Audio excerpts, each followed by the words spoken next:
भाषणाशैली होती त्यामध्ये संचालक नेमले गेलेले आहेत. विरोधकांकडून आता टीका अशी होती की आगामी निवडणुकीच्या अनुषंगानं ही सगळी महामंडळं जी आहेत ती ऍक्टिव्ह केली जातात. असं आहे की पहिल्यांदा तर विरोधकांनी एकच महामंडळ पिन पॉइंट केलं की हेच महामंडळ गठीत झालं. त्याचं कारण काय आहे? त्यांच्या डोक्यात जातीवाद होता ना. त्यांना जनतेशी घेणं देणं नाहीये, जनतेच्या कामाशी घेणं देणं नाहीये. पण आता त्यांच्या लक्षात आलं की सगळीच महामंडळ ऍक्टिव्ह होत आहेत.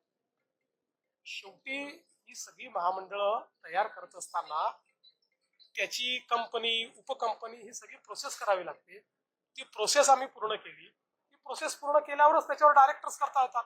त्यामुळे त्याच्यावर डायरेक्टर्स नेमले. तर यांच्या पोटात काय दुखत आहे? आम्ही समाजातल्या सामान्य माणसाला मदत करण्याकरता महामंडळ तयार करून त्याची जर पुनर्रचना करत असू तर त्याचं स्वागत केलं पाहिजे. त्याकरता यांच्या पोटदुखी का होते? कारण समाजातल्या कुठल्याही घटकाकरता यांनी कधीच काही केलं नाही.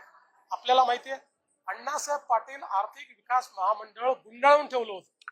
आज ते महामंडळ मी आणि माझ्यानंतर एकनाथ शिंदेंनी त्याला ज्या प्रकारे बळ दिलं, आज मराठा समाजामध्ये 1.5 लाख उद्योजक आम्ही तयार करू शकलो.